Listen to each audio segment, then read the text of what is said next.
안녕하세요. 원성도 TV를 찾아주셔서 감사합니다. 오늘은 섭리의 수레바퀴 49번째 성문서의 시편에 대한 이야기입니다.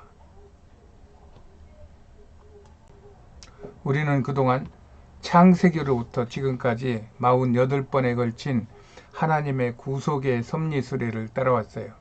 모든 것은 하나님이 만드시고 이끌어 가시되 그의 택한 이스라엘 백성을 중심으로 한 구원의 역사였다.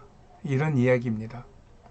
그리하여 창세기로부터 이 세상에는 수많은 우여곡절이 있었으나 하나님이 택하신 이스라엘은 그런 세상 풍파 우여곡절을 겪으면서도 꿋꿋이 견디는 고산의 괴목처럼 여전히 버티고 있는 중입니다.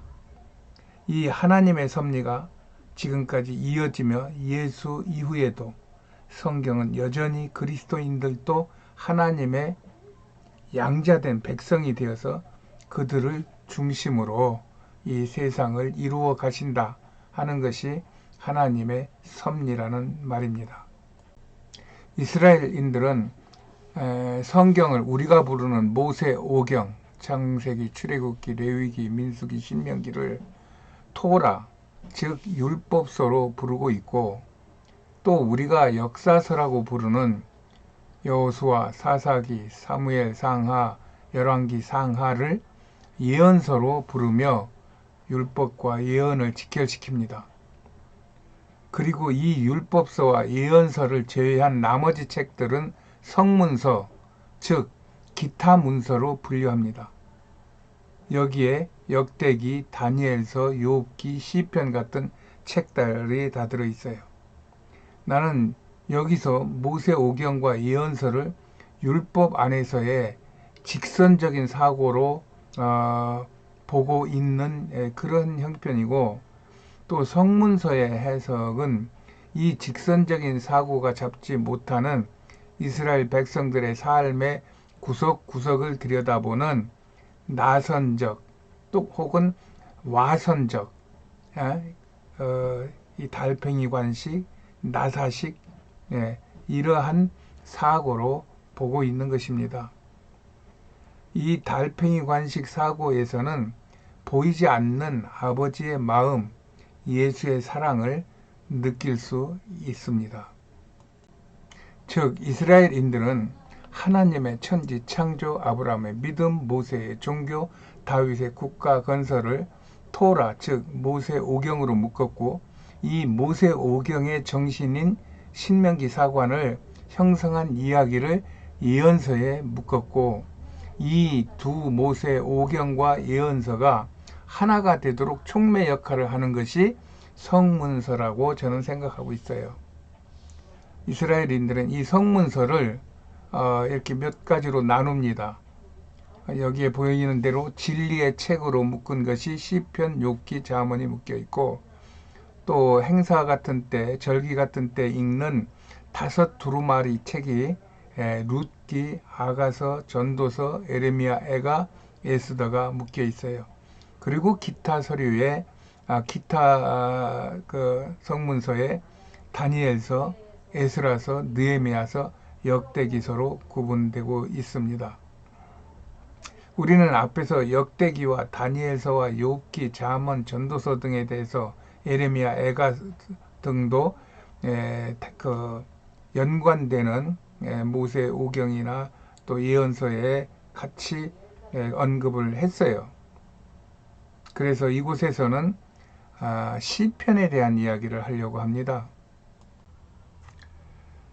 저는 시편을 신구약 성경을 하나로 녹이는 용광로와 같다고 생각하고 있어요. 구약의 백성들이 자신들의 삶 속에서 하나님 은혜 안에서의 삶을 노래했던 것을 신약의 그리스도인들도 똑같이 예수 안에서 당하는 모든 삶의 희노애락을 하나님께 마음껏 노래하는 노래요, 기도요, 감사요, 울분이요, 탄식이요, 두려움이요, 평안함이 다 녹아있는 용광로와 같다는 말입니다. 이 하나님의 사람들이 이 시편의 용광로에서 자신의 삶을 잘 녹여냈을 때 어떤 이는 금으로, 어떤 이는 은으로 동으로, 주석으로, 철로, 알루미늄으로 정제되어 하나님께 쓰임받게 된다는 것입니다. 이렇게 보았을 때 고난받는 것이 유익이고 성전의 문지기가 궁전의 주인보다 낫고 애워싸임을 당할 때 주를 찬양하고 망한 중에 하나님의 구원을 바라보게 되며 희망을 갖게 된다는 것입니다. 종교개혁자들은 오직 예수, 오직 성경, 오직 믿음, 오직 은혜, 오직 하나님께 영광이라는 5대 정신을 추구했었죠. 그러나 만약 내가 무인도에 기약 없이 머무르기 위하여 들어갈 때 무엇을 갖고 갈 것인가를 묻는다면 나는 성경을 갖고 가겠다고 할 것입니다. 왜냐하면 그곳에 시편이 있기 때문이에요. 이렇게 시편은 우리가 일상에서 자주 읽으며 각양의 삶의 요소들을 녹여 정금같이 만들 수 있는 영적 용광로라는 것입니다. 이것은 한 나라의 운명이 하나님의 것이냐 아니면 기왕의 한 나라에 하나님의 말씀이 들어와 그것이 나라의 운명을 좌우하는 것이냐와 같은 어쩌면 본질적인 차이가 있어요.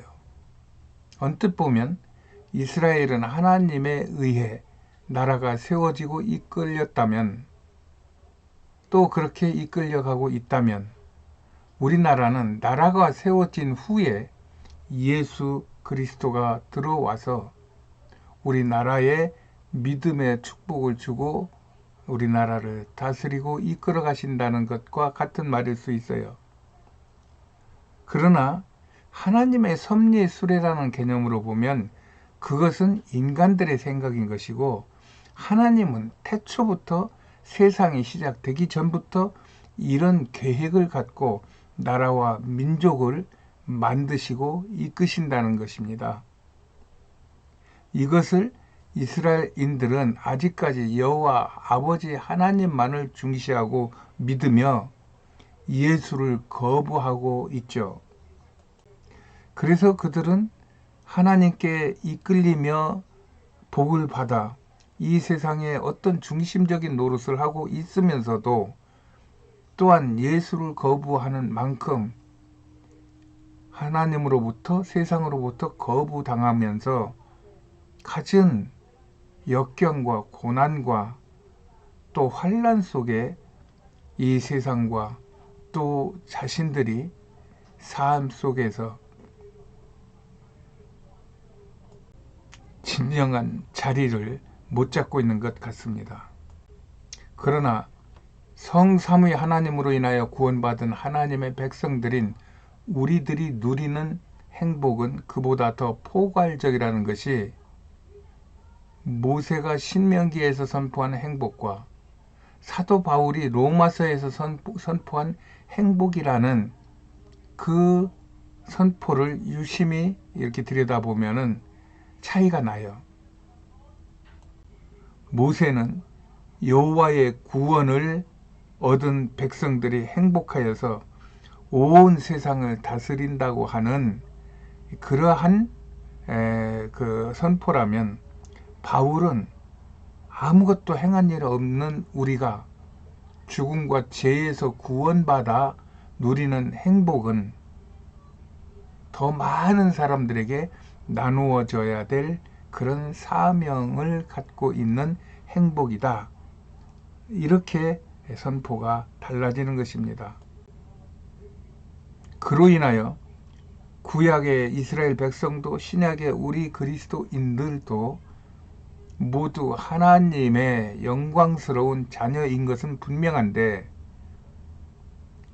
구약의 이스라엘 백성들은 그 거룩한 예수 그리스도를 받아들이지 않는 바람에 자신들의 거룩함을 드러내지 못하고 세상과 또 본인들 그 이스라엘 공동체 안에서 서로 혼란스러움을 당하고 있고 우리 그리스도인들은 그런 모든 부분에 대한 하나님의 영광에 참여함으로 인하여 비록 우겨쌈을 당하고 비록 고난과 핍박을 당하는 것 같아도 그 안에서 온 인류를 사랑하는 하나님의 사랑을 선포하고 나누고 하는 진정한 행복자의 삶을 살 수 있는 것이에요. 그래서 우리는 이 복을 구약에 묶여있는 이스라엘에게 전하는 것이 하나님을 진정 기쁘시게 하여 드리는 우리들의 거룩한 사역으로 믿는 것입니다. 그렇게 되었을 때 우리는 같은 신구약의 하나님의 말씀의 예언에 순종하는 복 있는 나라요, 복 있는 백성들이 될 것입니다. 그때 우리는 성경을 읽어도 같은 마음으로 읽게 될 것이에요.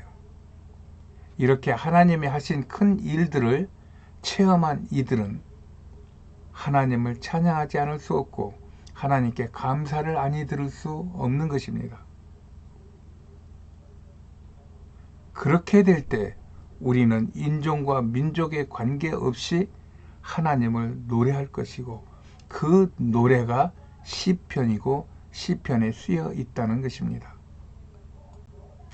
시편을 가까이 하여 복 있는 삶을 사시기를 예수님의 이름으로 축복합니다.